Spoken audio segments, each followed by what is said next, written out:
Bonsoir à tous. J'espère que vous allez très bien par la grâce de Dieu. Nous sommes là connectés ce soir pour notre rendez-vous d'enseignement. Dieu nous a fait grâce de nous retrouver encore avec vous ce soir. Aujourd'hui, nous allons clôturer l'enseignement sur la possession satanique. Mais avant de commencer cet enseignement ce soir, j'aimerais prier.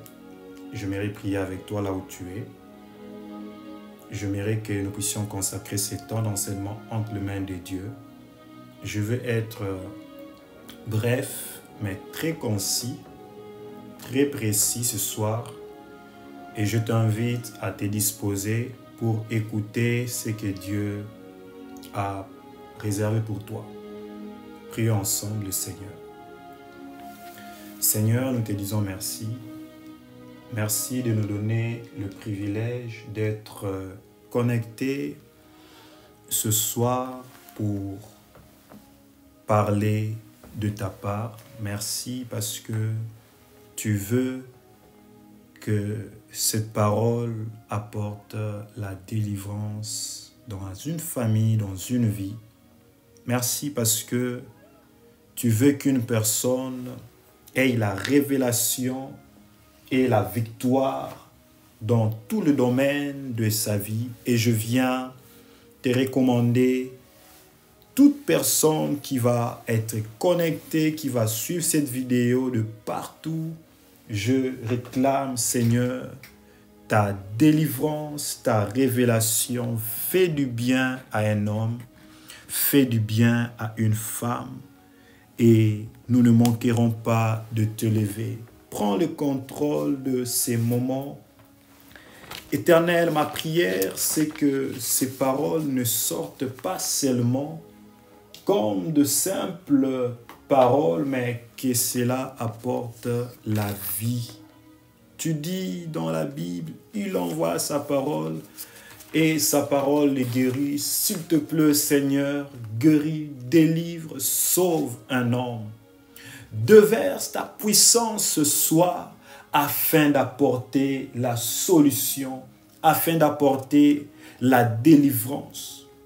Lorsque tu puisses révéler ce qui est caché à un homme et à une femme, dans le nom puissant de Jésus, nous disons gloire et louange à toi. Amen. Bonsoir. Salut. Est-ce que le son passe très bien? J'aimerais avoir un feedback. Ce soir, nous allons parler et clôturer sur comment vaincre les possessions sataniques. Vous vous rappelez que le premier jour, j'ai introduit, je dis que réellement, il existe des puissances qui aiment et qui veulent contrôler les hommes. Il ne s'agit pas ici simplement de mauvaises habitudes. Il existe vraiment de puissances spirituelles qui possèdent de vie. Et j'ai expliqué comment cela s'est fait. Vous savez qu'il y a des personnes qui n'ont même pas le contrôle de leur corps, le contrôle de leurs actions. Quand tu vois que dans ta vie, il y a des choses que tu ne peux pas contrôler, il y a des choses que tu veux faire mais que tu n'arrives pas à faire. J'ai donné des témoignages de certaines personnes que je connaissais. Un père qui, à un moment donné de sa vie, s'enivrait. Il pouvait devenir ivre au point de dormir sur sa vomissure. Tu imagines? Et les jours où il s'élève, il va regretter, mais après une semaine, il revient sur la même chose. Je parlais avec un ami américain, il fumait. Et il me regarde, me dit, toi, ne fume pas. J'ai dit, mais pourquoi il a dit fumer n'est pas bon? Ça peut te créer de la maladie. J'ai dit, mais pourquoi toi tu fumes? Il a dit, je ne sais pas. L'addiction est une forme de possession. Donc, je voulais que tu comprennes qu'il faut d'abord reconnaître. Celui qui reconnaît que les possessions sataniques existent est déjà en position de vaincre. Quand tu peux identifier ton ennemi, c'est que tu peux déjà à 50% vaincre ces combats. Mais aussi, j'ai précisé qu'il ne faut pas ignorer que nous avons reçu le pouvoir et l'autorité de dominer sur l'armée de l'ennemi. Parce que c'est un déséquilibre de comprendre que la puissance des ténèbres existe et d'ignorer que la puissance de Dieu est au-dessus de ces puissances. Hier, j'ai eu le temps d'expliquer quelques caractéristiques de leurs activités. La Bible nous parle de l'esprit de ces mondes, l'esprit de prince de l'air. Et cet esprit qui propage la convoitise de la chair, la convoitise des yeux, l'orgueil de la vie. 3 activités principales dans cette génération. 3 activités qui attirent l'homme à vouloir avoir, qui attirent l'homme à vivre au-delà de ses moyens. La convoitise de la chair est une œuvre très satanique. Aujourd'hui, beaucoup de gens veulent paraître dans les réseaux sociaux parce qu'il a vu quelque chose l'attirer. La convoitise de la chair est cette activité qui pousse les hommes à être esclaves d'eux autres. Nous voulons plaire à notre chair. Ce que la chair te demande, c'est ce que tu vas faire. La convoitise des yeux, c'est ce qui t'attire, ce qui te détourne de Dieu. La convoitise des yeux emmène très souvent beaucoup de gens à vivre au-delà de leurs moyens. Je n'oublierai jamais l'exemple que je témoignais hier d'un père de famille qui se plaignait parce que sa femme ne se contrôlait pas financièrement. Ils peuvent ne pas avoir l'argent, mais l'argent qui vient sera dépensé par des habits et des bijoux. Et il dit, c'est si je lui donne même $1000, tout va finir par des bijoux et des habits. La convoitise de la chair peut te pousser à nourrir la chair et ouvre accès aux portes sataniques et aux possessions sataniques. Je parlais de l'esprit de mensonge, généralement un esprit qui opère par la parole. Je parlais de l'esprit de prostitution et je finis par parler de l'esprit de rébellion. Ce soir, j'aimerais parler de 5 verbes que tu dois puissamment utiliser. Ce soir, nous allons un peu aller dans la pratique. Comment chasser, comment vaincre un esprit qui possède un corps, un esprit qui contrôle ta vie. Si il s'est fait que tu as des problèmes que tu n'arrives pas à contrôler, j'aimerais ce soir te donner de clés. J'aimerais ce soir te donner de réponses. Vous savez, par expérience dans le ministère, dans les 10 petites années que nous avons eu à passer à servir Dieu, nous avons fait face à des esprits de possession. Et il y a une certaine manière qu'on agit avec ces esprits. Et il y a une certaine manière qu'on opère quand on est en face des esprits démoniaques.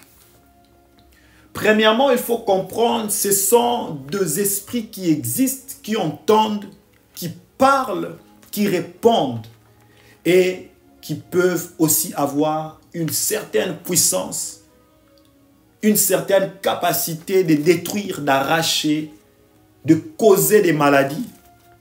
Et la Bible nous montre même comment la plupart des fois Jésus-Christ traitait avec les démons.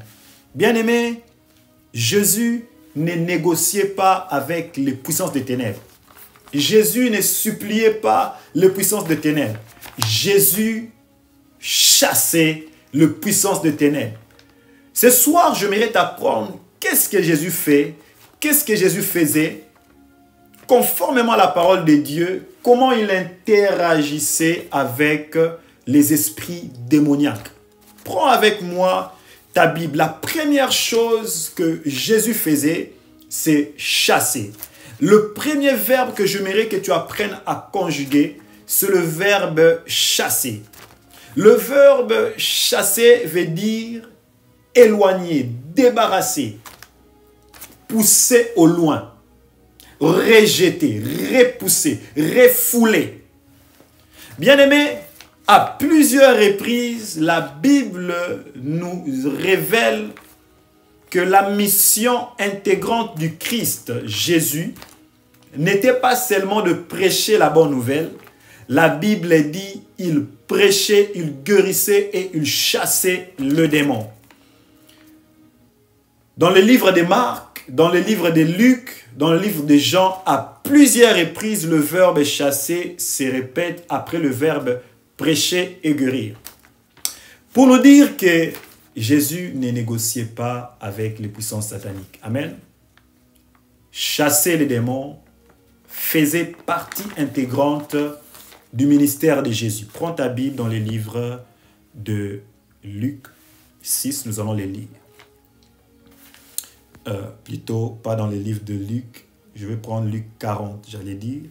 Luc 4, 40, 41. La Bible dit, le soir après le coucher du soleil, on lui amena tout le malade et tous ceux qui étaient sous l'emprise des démons. La ville entière se pressait devant la porte de la maison. Il guérit beaucoup de personnes atteintes de diverses maladies. Et la Bible dit, il chassa aussi beaucoup de démons. Il chassa aussi beaucoup de démons. Répète avec moi le verbe chasser. Il chassa beaucoup de démons. Ça veut dire que chasser le démon faisait partie intégrante du ministère de Jésus. Il chassait le démon. La Bible même va loin dans les livres de Marc. On dit, il ne leur permettait pas de parler. Jésus ne négociait pas avec les esprits démoniaques. Jésus ne discutait pas avec eux. Il ne leur permettait même pas de répondre. Il leur chassait. Ce qu'on fait avec un démon, on le chasse comme on chasse un chien. Je prends très souvent l'exemple d'un chien. Quand tu es en face d'un esprit démoniaque, c'est un esprit qui a été déchu. C'est un esprit qui a été vaincu par Jésus. Ce que tu dois faire, c'est de lui chasser. La Bible dit, je vous donne l'autorité de marcher sur le serpent et sur les scorpions et sur toute l'armée de l'ennemi. Jésus donne autorité à ses disciples. Il dit, allez chasser les démons. Je suis des fois étonné quand on prie pour la délivrance de voir beaucoup de chrétiens en train de demander encore l'intervention de Dieu. Bien aimé, en pleine délivrance, Dieu te donne l'autorité de chasser. Tu n'as pas besoin de demander à Dieu de chasser un esprit impur. La Bible dit, en mon nom, ils chasseront le démon. En mon nom, ils chasseront le démon. C'est ta responsabilité de chasser. Quand tu vois que les choses ne marchent pas, ordonne et commande à ces esprits de partir. Il est possible que tu chasses les démons dans ta propre vie. C'est dans des cas de force majeure que nous avons besoin de l'intervention des hommes de Dieu. Mais il est vraiment possible que tu chasses les démons dans ta propre vie. Que ce soit ceux qui possèdent de l'intérieur et que ce soit ceux qui sont en train d'oppresser de l'extérieur. Le verbe chasser est très important qu'un chrétien comprenne parce que tous les évangiles, depuis les livres de Marc, de Luc, on montre que Jésus ne faisait que chasser les démons. Marc 1,39, ma Bible me dit, je veux le lire avec vous, et il partit à travers toute la Galilée, il prêchait dans leur synagogue et chassait les démons. Vous imaginez que les disciples ont pris soin de préciser qu'ils chassaient les démons. Et je vais loin, même c'est que Jésus ne donnait pas le temps aux esprits de répliquer, il leur chassait comme de chiens. Je vois même que quand il a rencontré les fous de Gadara qui étaient possédés de plus de 3000 esprits impurs, toute une légion de sorciers et de démons, la Bible me dit que Jésus leur chassa. Ils l'ont supplié d'aller dans un troupeau de porcs et il les a permis. Je ne sais pas ce que tu es en train de traverser comme attaque, comme oppression. Laisse-moi te dire que tu dois prendre autorité et tu dois chasser. Amen. Et Jésus n'était pas en train de chasser les démons seulement dans la vie des païens. C'était des enfants d'Israël. C'était le peuple choisi de Dieu. C'est-à-dire ceux qui habitaient, demeuraient dans la parole de Dieu. Ils avaient des problèmes spirituels. Un homme peut être bien habillé, mais contrôlé par un esprit, et au point où il a besoin de l'intervention de Dieu, il a besoin que ces esprits soient chassés et quittent sa vie. Je précise cela parce que nous pensons que Jésus chassait les démons seulement dans la vie des païens. Non, c'était le peuple d'Israël. Chrétien que tu es, si tu n'as pas le contrôle de ta vie dans certains domaines, prends autorité ce soir. Tu as cette autorité. Commence à chasser les démons. Je n'oublierai jamais les témoignages de ce jeune frère qui me disait comment il a reçu sa délivrance. Il vivait une vie de désordre. Mais à un moment donné, le Saint-Esprit est venu lui dire de faire un choix. Il allait dans les boîtes. Mais un jour, il a vu l'esprit des morts venir et Dieu lui a dit, choisis. Si tu veux marcher avec moi, je te pargnerai de la mort. Au cas contraire, je te laisserai. Il y a des moments où il faut faire le choix. Et je n'oublierai jamais ce frère, me témoigne, me dit, il a fui dans sa maison, il a commencé à prier. Il priait, et quand il priait, il a imposé sa main sur sa tête, il a commandé à tout esprit qui possédait son corps de quitter, et les esprits lui ont quitté. Il y a des moments, tu auras besoin de l'intervention des hommes de Dieu pour prier pour toi. Je n'oublierai jamais, dans une ville des États-Unis, nous avons reçu un appel qu'il y avait une sœur qui avait un problème. Il arrivait à perdre sa raison à cause des esprits démoniaques. Elle devenait folle au point qu'elle n'avait plus la sensibilité, la réflexion. Et il y a des gens qui étaient venus prier, intercéder. Bien aimé, en face des démons, on n'intercède pas, on chasse les démons. Je répète, devant un sorcier, un démon, un esprit de possession, on n'intercède pas, on le chasse. Les esprits entendent, les esprits écoutent. Voilà pourquoi dans la Bible on dit qu'ils suppliaient Jésus de leur laisser. Devant un esprit démoniaque, tu dois exercer l'autorité. As-tu déjà vu là on chasse un chien? Pour chasser un chien, je me souviens quand j'étais jeune, je n'avais pas très peur des chiens. Les gens ne comprenaient pas pourquoi. Je n'avais pas trop peur des chiens. Quand le chien m'approchait, je lui regardais dans les yeux et je le chassais. Et j'avais des sœurs, vu que j'étais très souvent entouré de sœurs. Et quand il y avait un chien qui venait, on venait, il y a Jonathan, il vient, il se cache derrière moi, je regarde le chien, je le chasse. C'est comme ça qu'on traite avec les démons. Les esprits démoniaques comprennent. Les esprits démoniaques écoutent. Tu n'as pas besoin de le voir. Tu déclares. Je n'oublierai jamais un jour, j'étais en pleine prédication en train d'enseigner, mais du coup, une femme était en train de crier et quelque chose quittait son pied. Vous connaissez ce qu'on appelle maladie en PC. C'est quelque chose que les Quinois les savent. C'est un peu comme un bassou, on le jette sur quelqu'un. Cette femme était assise. Elle était venue involontairement aussi dans ce moment de prière. En prêchant, je déclarais une parole qui a déclenché la délivrance dans son corps. Et quand je parle de cette sœur, dans la première histoire, cette fille qui avait des cas de folie, le Seigneur nous a mis à cœur d'aller prier pour cette dame. On a jeûné, on a prié. J'étais accompagné de 2 personnes que je ne citerai pas les noms. Nous sommes arrivés dans cette maison.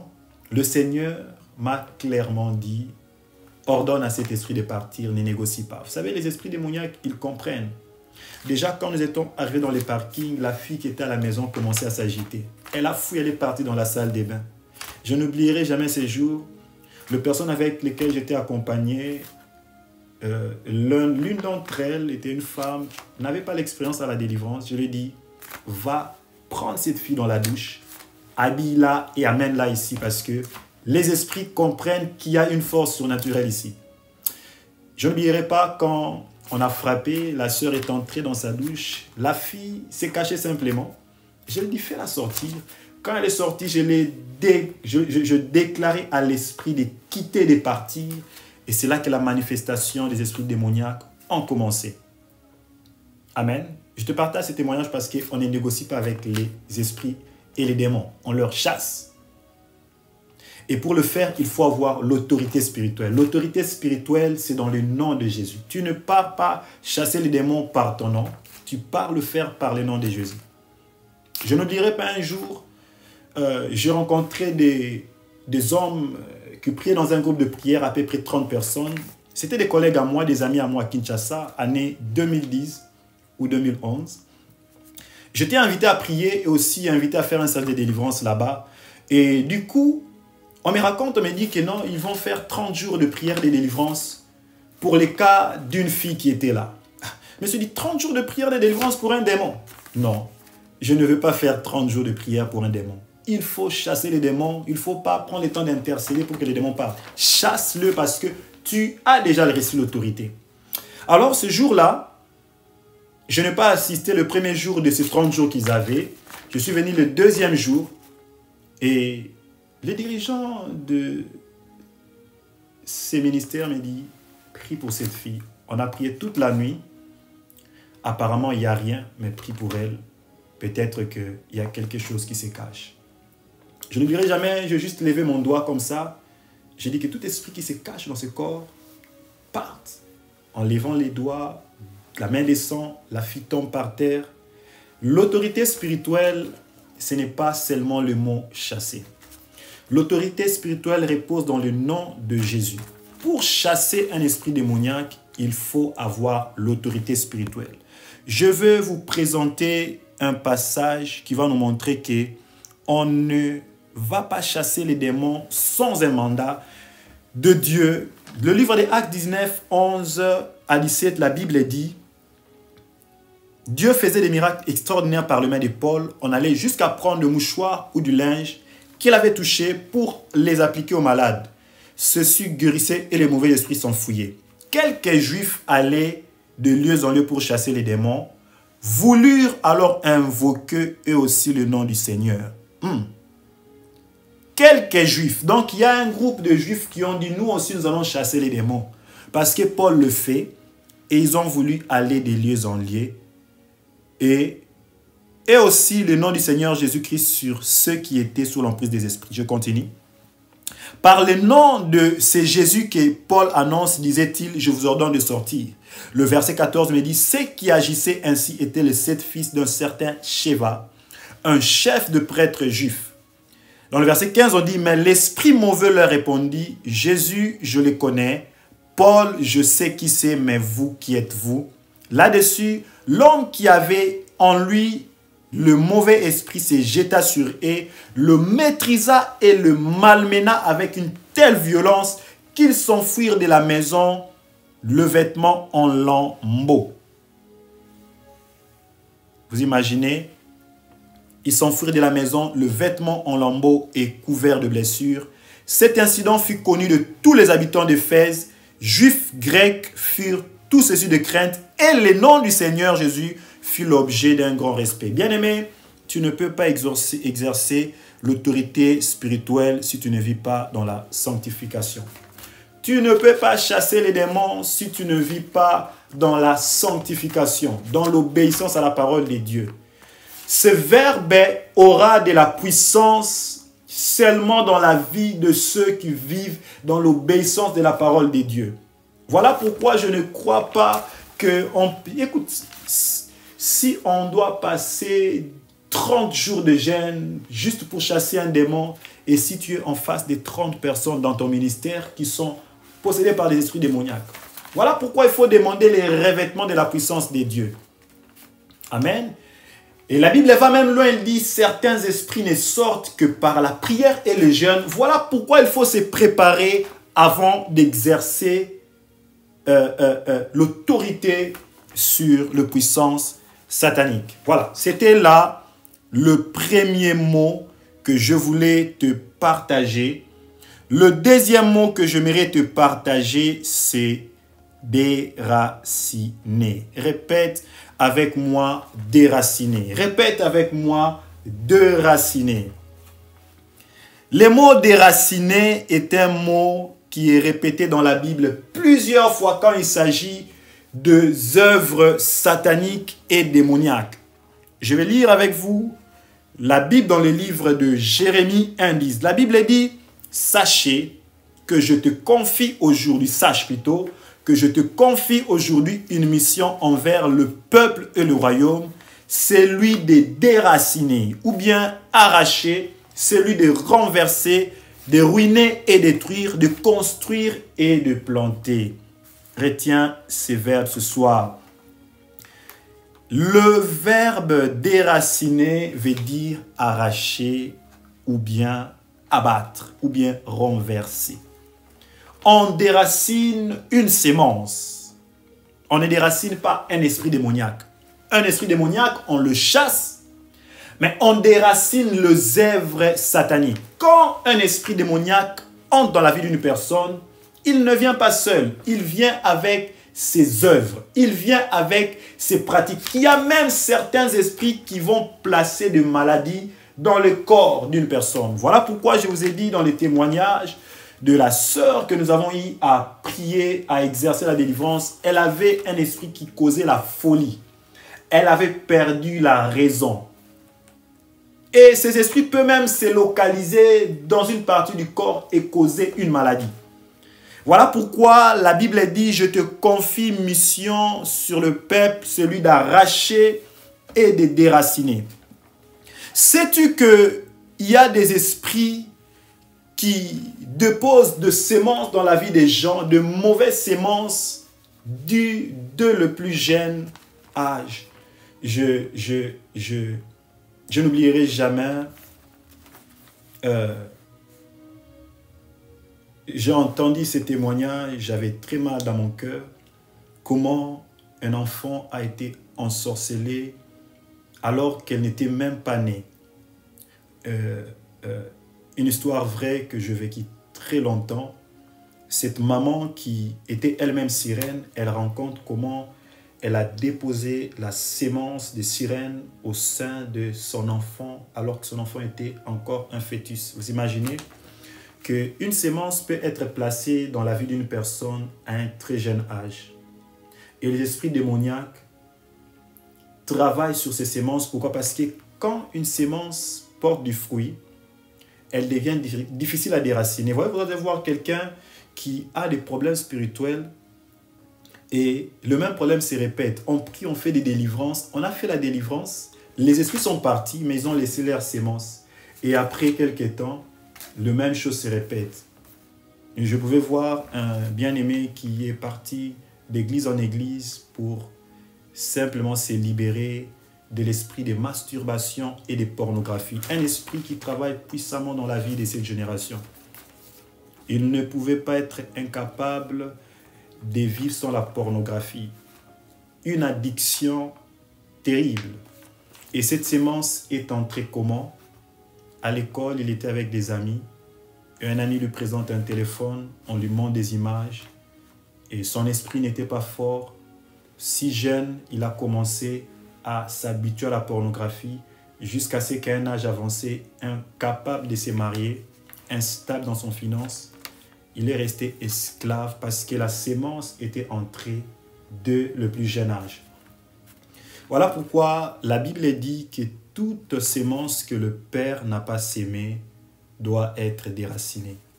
Quand la Bible parle de sémence, vous voyez, il parle de la parabole du sémeur.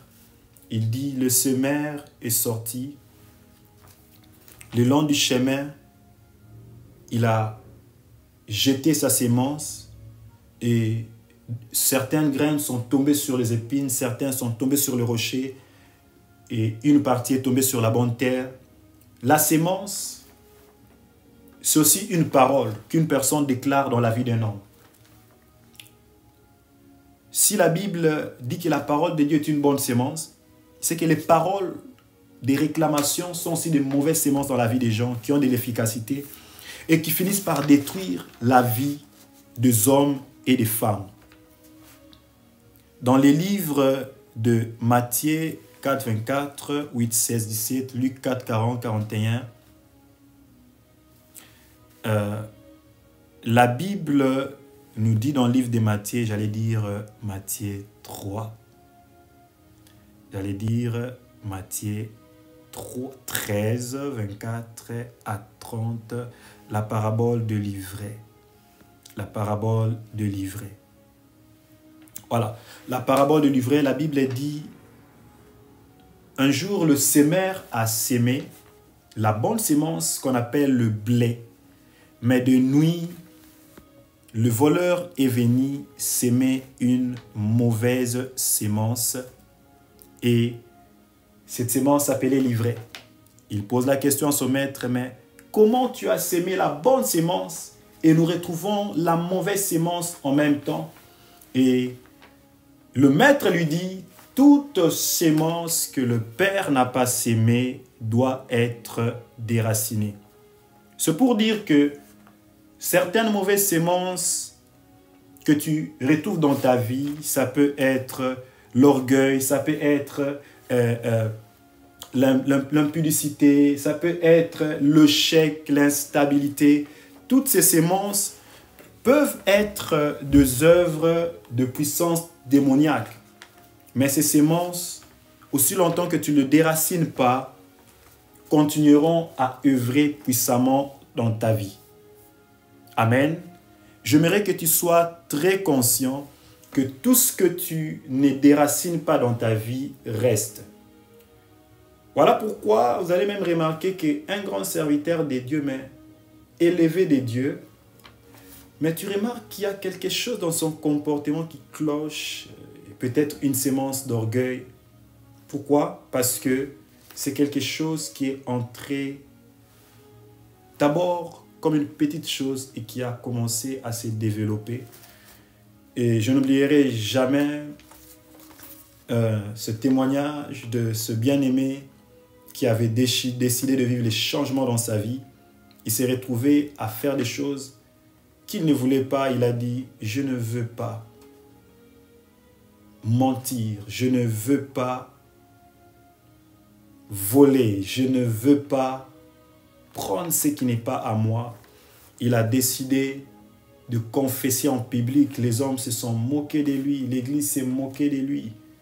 Mais il était sincère et cette sémence a été déracinée. C'est possible de déraciner de mauvaises sémences. J'ai vécu avec une personne qui avait la sémence du vol. Vous savez, la sémence peut commencer dans un très jeune âge. Un enfant qui volait seulement la nourriture à la maison, les parents disaient, ils ont normal, ils volent 50 francs à la maison, ils volent 10 dollars à la maison, c'est rien. Mais si vous ne déracinez pas, si vous ne vous opposez pas à cela, un jour, il va faire ces choses à l'extérieur. Et je n'oublierai jamais la vie de ces jeunes hommes qui avaient commencé à voler dès le jeune âge de petites choses. Aujourd'hui, ils te volent seulement 50 francs, mais aujourd'hui, il est en prison et c'est sa vie.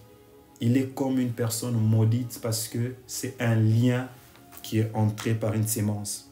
Est-ce que tu peux faire cette déclaration avec moi? Toute sémence que le Père n'a pas sémée soit déracinée.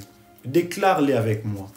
Toute sémence que le Père n'a pas sémée doit être déracinée dans ma vie. Déracine toute sémence d'impureté. Déracine toute sémence de pauvreté. Déracine toute sémence de mensonge. Déracine toute sémence de convoitise. Il y a des personnes qui ont la facilité d'envier les autres sans raison. Bien aimé, déracine la sémence de la convoitise des yeux. Déracine ces choses. Et je déclare que toute sémence que Dieu n'a pas sémée dans ta vie soit déracinée au nom de Jésus. Le troisième verbe que j'aimerais que tu conjugues avec moi, c'est le verbe détruire.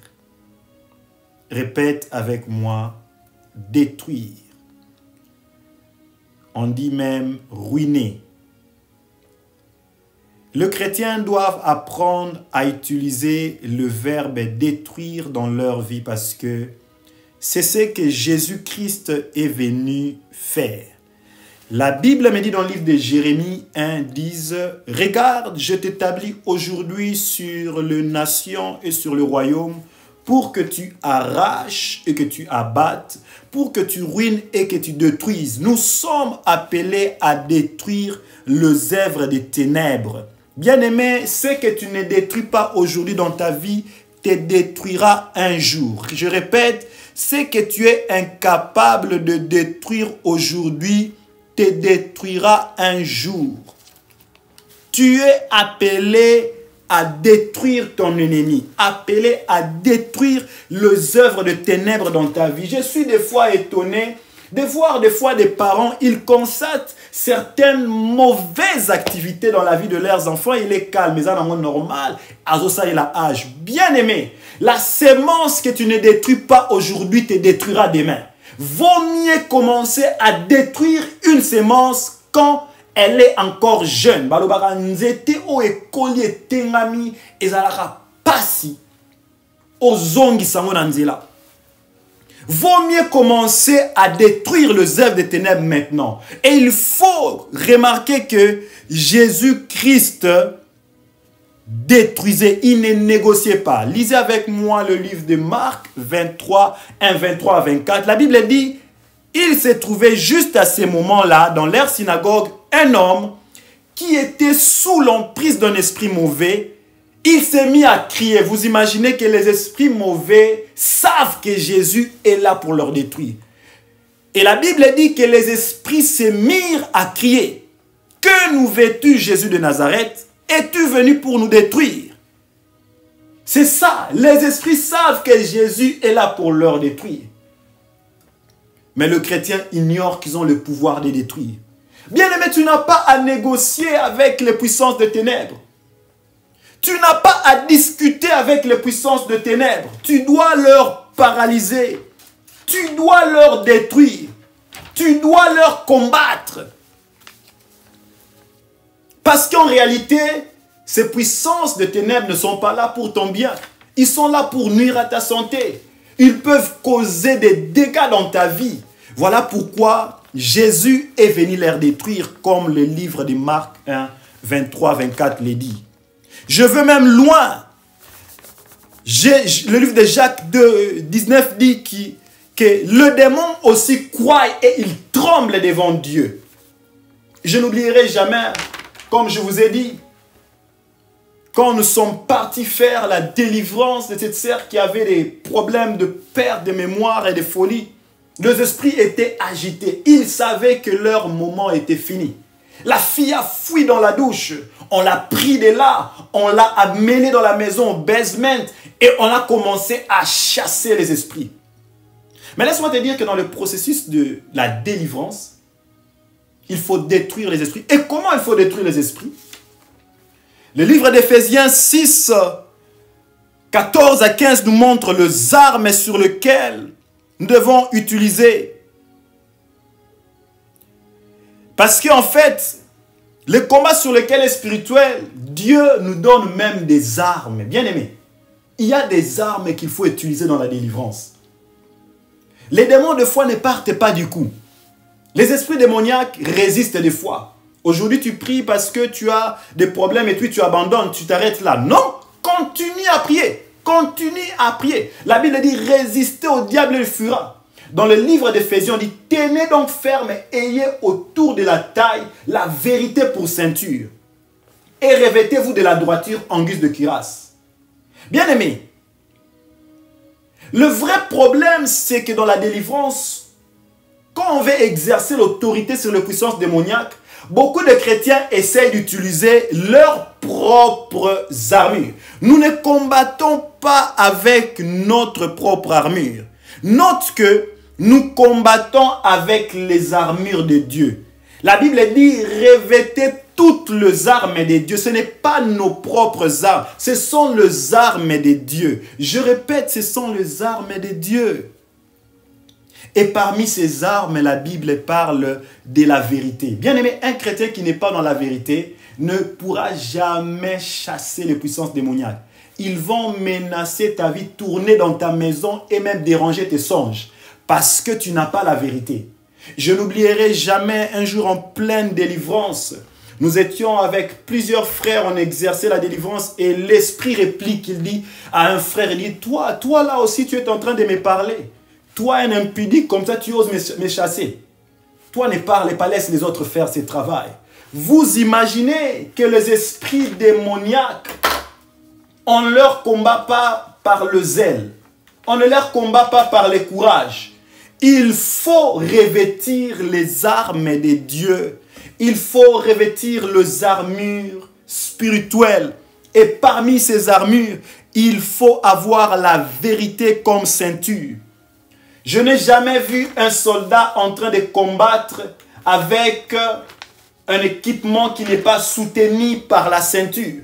La ceinture, c'est ce qui permet à tout ton habit, je crois, le pantalon et la chemise de bien, de bien s'aligner. Et même l'armure romaine, il mettait une ceinture parce que la ceinture soutenait toutes les armures. La ceinture pouvait soutenir en même temps l'épée, soutenir en même temps la cuirasse qu'ils portaient et leur manteau qu'ils mettaient. Ce soir, si tu ne comprends pas exactement que tu dois te revêtir d'abord de l'armure de Dieu, tu es déjà dans l'échec. Pour vaincre les puissances démoniaques, ce n'est pas crier. J'ai vu de frères qui se sont réunis pour un jeûne de 30 jours pour chasser un esprit démoniaque dans la vie d'une sœur. Et ils étaient en train de transpirer, crier toute la nuit. Sors! L'esprit ne sortait pas. Un jour, je n'oublierai jamais, je devais aller prêcher quelque part. On m'a invité et le Seigneur m'avait dit quelque chose. Tu ne vas pas prêcher, mais tu vas exercer l'autorité. Je ne savais pas sur quoi j'allais me retrouver. Je demandais à Dieu de me donner un message. Aucun message ne venait. Le Seigneur m'a dit, va glorifier Jésus et tu verras ce que je vais faire. Je pars dans cette cellule de prière et j'enseigne seulement sur Jésus. Je parlais de Jésus. Normalement, je présentais la vie de Jésus. Les gens me regardaient calmement. Je finis. Ce n'était qu'une histoire que j'avais racontée parce que tout le monde connaît Jésus. Mais il fallait maintenant manifester la puissance de Dieu. Alors, j'ai dit à Dieu, moi je fais ma part. Je parlais de Jésus comme tu voulais. Maintenant, fais le reste. Bien aimé, les puissances démoniaques n'ont pas besoin que tu cries. Ils n'ont pas besoin même des fois que tu leur dis, sors, je te menace, sors. Non. Il faut seulement revêtir les armes de Dieu. Parmi les armures dont je dis, la ceinture de la vérité, la cuirasse de la justice. Un jour, je vais détailler en profondeur ces armures parce qu'elles sont très efficaces. Amen. Et ces jours-là, je les ai demandé de se lever en prière. Je passais juste à côté d'une sœur. Je lève ma main comme d'habitude. Je faisais seulement ces gestes. Je n'ai même pas fini de dire « Esprit démoniaque sort ». L'esprit était déjà, la personne était déjà tombée avant que la phrase sorte. Donc l'esprit avait déjà compris qu'ici ce n'est pas ma place. Vous imaginez, l'autorité spirituelle, ce n'est pas crier. L'autorité spirituelle, ce n'est pas chondrobo quitter. Non, ce ne sont pas ces choses. L'autorité spirituelle, c'est de rester dans la parole de Dieu. Révèle les armures. Les choses vont devenir faciles. Si tu vis dans la vérité, voyez ce qu'Éphésiens 6,14 dit. Tenez ferme et autour de la taille. La vérité pour ceinture. Si tu marches dans la droiture, la justice de Dieu, les démons ne vont même pas s'hasarder à toucher à ta vie. Bien aimé, ils ne vont même pas venir dans tes songes te déranger. Même pas. Les esprits démoniaques les touchent. Vous savez ce que Jésus a dit? Il a dit, le prince de ce monde arrive, mais il n'y a rien de lui en moi. Le père du mensonge arrive, mais il n'y a rien de lui en moi. Le diable ne peut pas trouver ce qui lui appartient dans ta vie. Comment tu peux chasser Satan si tu es dans les mensonges? La Bible dit que Satan est le père du mensonge. Donc, si tu es dans le mensonge, tu es le fils. Comment tu vas chasser ton père? C'est de l'impolitesse. Voilà pourquoi vous allez voir que le fils de Sheva ont été frappés, malmenés et déshabillés par les esprits démoniaques. Pour détruire les puissances démoniaques, il faut utiliser les armes de Dieu. Répète avec moi, détruire. Détruire. C'est le troisième verbe que tu dois apprendre à utiliser puissamment. Détruire les puissances démoniaques. Le briser. Voilà pourquoi un homme qui a les armes spirituelles peut commander le feu et le feu consume. Moi, je n'oublierai jamais cette délivrance qui s'est faite en moins de quelques minutes.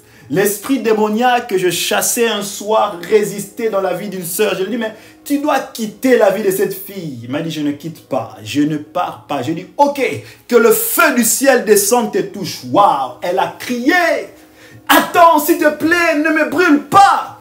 Bien-aimé, les esprits démoniaques sont faibles devant la destruction du ciel. Quand je parle des armes spirituelles, vous allez voir que Moïse, l'exemple d'Israël, de Moïse et de Pharaon, est un exemple du combat spirituel. Pharaon représente le diable. Et Moïse a frappé le Pharaon et l'Égypte de plusieurs types de fléaux. Il a frappé de feu. Il a frappé de grêle. Il les a frappés du sang de la mer Rouge qui représente le sang de Jésus. Et j'aurai un jour le temps d'expliquer ces types d'armes nucléaires spirituelles. Dans la délivrance, même la louange est une arme. Même l'adoration est une arme puissante qui peut détruire et paralyser les esprits démoniaques. Je vois, en pleine délivrance, je commande le feu. Le feu tombe sur cette personne et les esprits démoniaques quittent en criant, en pleurant. Vous imaginez, détruire les esprits démoniaques. Voilà pourquoi ce soir, je déclare que toute personne contrôlée par les esprits démoniaques soit délivrée. Je commande le feu ce soir, que le feu de Dieu commence à consumer cet esprit qui te réclame, cet esprit qui menace jour et nuit ta famille. Maintenant, au nom de Jésus, que le feu, j'envoie le feu de la tête aux pieds, dans tous les parties de ton corps où les œuvres de ténèbres est en train d'opérer. Maintenant, reçois le feu de Jésus. Reçois le feu de Dieu au nom de Jésus. Détruire les puissances de ténèbres. Il ne faut pas négocier avec les puissances des ténèbres. Il ne faut même pas reporter des mains. Je les chasserai des mains. Non, c'est maintenant que tu dois les détruire. Je n'oublierai jamais un service de délivrance a traîné plus d'une heure parce que l'esprit refusait de partir. Et la seule chose que cet esprit attendait, c'était qu'on dise « Ok, on va revenir demain pour ces cas. » Je dis « Non, on ne va pas revenir demain. Nous allons chasser cet esprit aujourd'hui. » Je lui ai dit « Aujourd'hui, tu pars. Aujourd'hui, pas demain. » On a prié. Et après environ 4 à 6 heures du temps, l'esprit est parti. Ce soir, Dieu peut te délivrer de la magie. Et Dieu peut te délivrer de la rose-croix. Et Dieu peut te délivrer des alliances que tu as fait dans la famille, de fétiches. Tu es entré dans une maison de féticheurs et toute ta vie a changé. Dieu peut te délivrer. Jésus est capable de te délivrer de la sorcellerie. Si toi-même, tu es devenu sorcier et tu es même capable de manger de la chair humaine parce que ça s'est fait, et du sang humain, Jésus-Christ est capable de te délivrer et de te sauver. Je vis des sorciers recevoir leur délivrance. Je vis Dieu délivrer des occultistes. Des occultistes qui ont sacrifié beaucoup de vies, recevoir la délivrance de Jésus. Je vis Jésus délivrer de sirènes. Je le vis dans ma vie et dans la vie des hommes de Dieu qui m'ont entouré. Je vis Jésus délivrer toute une famille des esprits de sirènes, des esprits de réclamation. Vous savez, il y a même des tribus où ils le savent. Il faut chaque année ou chaque 5 ans qu'une personne meurt. Je vis Dieu délivrer de toutes ces forces sataniques de contrôle. Et les 2 derniers verbes que j'aimerais que tu conjugues avec moi sont très importants. C'est le verbe bâtir et le verbe planter. Je vais en parler au même moment parce que nous courons vers les temps. Bâtir et planter. 2 verbes qui ont la même pensée, mais dans différentes structures et effets. Bâtir et planter. Et la Bible me dit dans Matthieu 7, 21, et puis dans le livre de 1 Roi 18, tu peux l'écrire.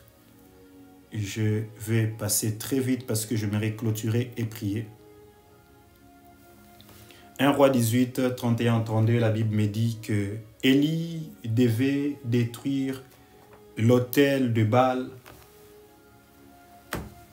Après avoir détruit les œuvres de prophètes de Baal, Élie a commencé à rebâtir. Après avoir détruit les esprits de ténèbres, ne t'arrête pas là, mon frère, ma sœur. Rebâtis une place pour le Saint-Esprit. La Bible dit quand un esprit sort, il part avec lui chercher cet fort esprit. Quand ils reviennent et trouvent la maison sur laquelle il était habité vide, ils vont rentrer 7 fois plus fort qu'avant. L'erreur que beaucoup de gens commettent, c'est que surtout ceux qui aiment prier eux-mêmes pour leur délivrance, des fois, tu peux prier, recevoir ta délivrance, tu ne l'as pas senti et tu crois que Dieu ne t'a pas délivré. Les jours qui suivent, l'ennemi te tente, tu tombes dans le péché et tu te dis, mais Dieu m'a abandonné, Dieu ne m'avait pas délivré.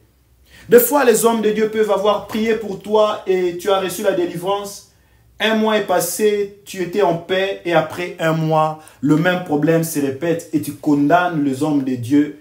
Ils ne sont pas puissants. Mais non, le problème, ce n'est pas ces hommes qui ont prié pour toi. Le problème, c'est que tu n'avais rien bâti. Tu n'avais rien planté.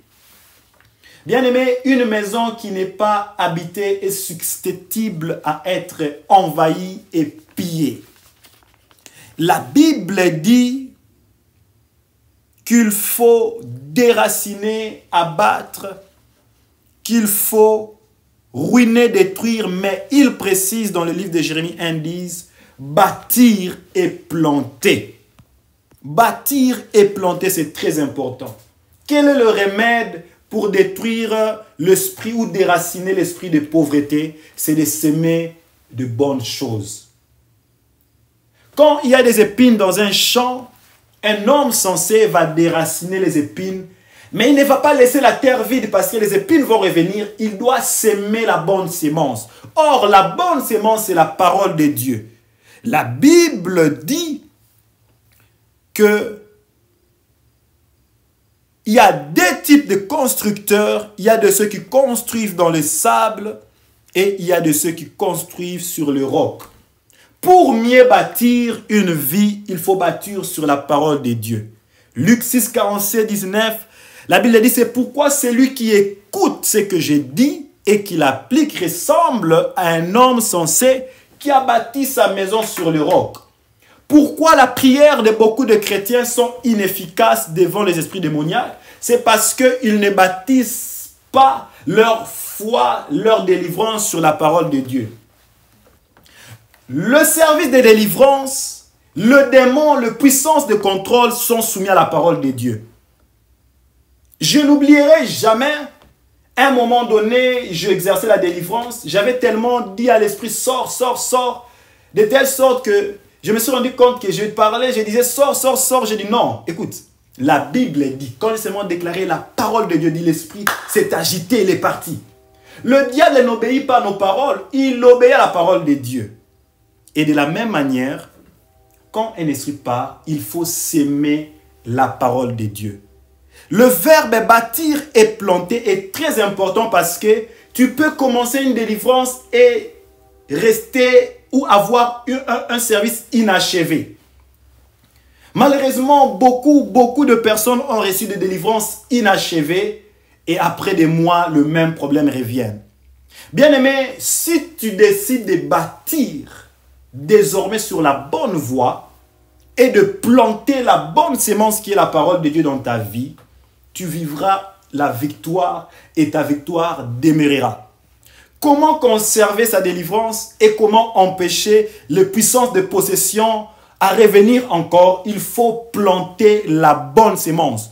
Or, la sémence, c'est la parole de Dieu. Or, la sémence, c'est la parole de Dieu. Et pour clôturer avec ces témoignages, c'est que j'avais même constaté dans ma vie à un moment donné, et je priais beaucoup, mais j'étais toujours faible. Je priais beaucoup, mais j'étais toujours faible. Bien-aimé, la vie chrétienne est une vie d'équilibre. Tu ne peux pas beaucoup prier sans méditer la parole de Dieu. C'est un déséquilibre. Tu dois avoir un équilibre. Tu dois être dans la parole et aussi être dans la prière. J'étais un chrétien qui priait beaucoup. Permettez-moi de vous dire, je faisais de jeûnes et de prières, mais je ne méditais pas. Mais le jour où le Seigneur m'a révélé que la force ne venait que de sa parole, comme la Bible dit, l'homme ne vivra pas de pain seulement, mais de toute parole qui sort de la bouche de l'Éternel. C'est ce jour où j'ai commencé à vivre la victoire. Et c'est ce jour où j'ai conservé ma délivrance. Bien-aimé, Dieu veut que tu sois victorieux, mais tu ne peux conserver ta victoire que si tu apprends à conjuguer ces 5 verbes. Ces 5 verbes que je t'ai donnés, premièrement, chasser, deuxièmement, déraciner, troisièmement, détruire, bâtir et planter. Ce soir, ma prière est que Dieu puisse apporter la délivrance dans une famille, la délivrance dans une vie, la délivrance dans tous les domaines de ta vie. J'aimerais prier avec toi. J'aimerais prier avec tous ceux qui ont besoin de conjuguer ce verbe dans leur vie. Je vais déclarer, et là où tu es, je crois que les esprits mauvais vont quitter. Que ce soit les esprits qui possèdent de l'intérieur ou de l'extérieur, ce soir, ils doivent abandonner. Dispose-toi là où tu es, prends une bonne position. Je vais déclarer et nous allons prier et clôturer ces moments de prière.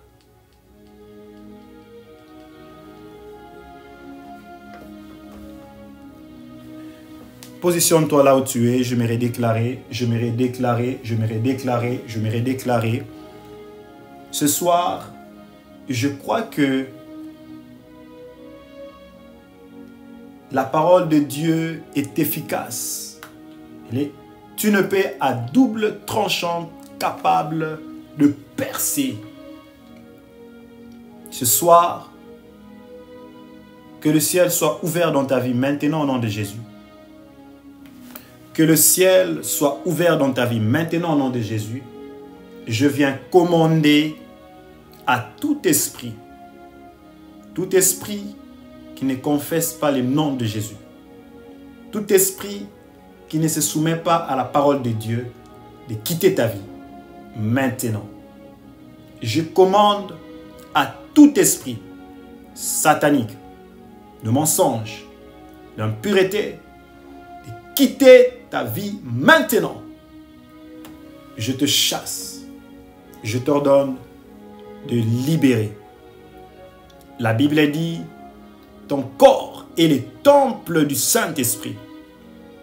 Ton corps n'est pas une demeure de maladie et des activités démoniaques.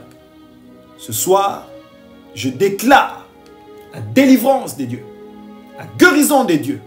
J'ordonne à tout esprit de quitter maintenant au nom de Jésus. Quitte, pars. Je te détruis, je te déracine au nom de Jésus.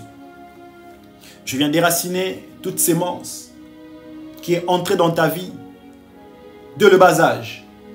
Sémence d'alcoolisme, sémence d'instabilité, sémence de vol et de mensonge, sémence d'orgueil, sémence de convoitise, sémence, je t'ordonne de mourir. Je brûle par le feu toute sémence que le Père n'a pas sémée. Je déracine au nom de Jésus. Maintenant, pars, quitte, libère au nom de Jésus. Toute sémence que le Père n'a pas sémée meurt au nom de Jésus. Je viens ce soir bâtir, je viens construire, je viens restaurer, je viens inviter l'Esprit Saint, l'Esprit de paix, de remplir ta vie, de prendre le contrôle de toute ta vie. Que le sang de Jésus te purifie. Que la vie de ton cœur soit restaurée. Que la demeure de ta vie soit purifiée ce soir. Je purifie de toutes les souillures que le diable avait placées. Je te purifie de toute impureté que le diable avait placée. Maintenant, sois restauré. Maintenant, sois délivré. Maintenant, sois libre. Et que la vie de Dieu entre en toi. Et que le Saint-Esprit entre en toi. Qu'il domine en toi au nom de Jésus. Je viens planter la sémence de paix. À la place de la dépression, reçois l'esprit de paix. À la place de la peur, reçois l'esprit de force. À la place de l'échec, reçois l'esprit de réussite. À la place de blocage, reçois l'esprit d'épanouissement. À la place de la pauvreté, reçois l'esprit d'abondance, conformément à la parole de Dieu. Que l'esprit de sagesse te soit donné dans tous les moments où l'esprit d'échec avait dominé. L'esprit d'intelligence de Dieu te soit communiqué maintenant. L'esprit de vie te soit communiqué là où la mort, l'esprit de mort est en train d'opérer. Maintenant, je chasse l'esprit de mort. Je déloge l'esprit de mort. Quitte maintenant, pars. Au nom de Jésus. Au nom de Jésus. Au nom de Jésus. Libère. Sors. Maintenant. Je te consume par le feu. Je détruis tes œuvres et je te détruis. Je te frappe de tout fléau, de feu. Sois consumé de la tête aux pieds. Brûle maintenant, brûle maintenant, brûle maintenant, brûle maintenant. Pars et ne reviens plus jamais. Ce corps est le temple du Saint-Esprit. Sois baptisé de la puissance du Saint-Esprit dans le nom de Jésus. Amen, amen, amen. Que Dieu vous bénisse abondamment. Bonne journée à tous et bonne nuit, bonne soirée, selon l'heure que vous allez suivre cette vidéo.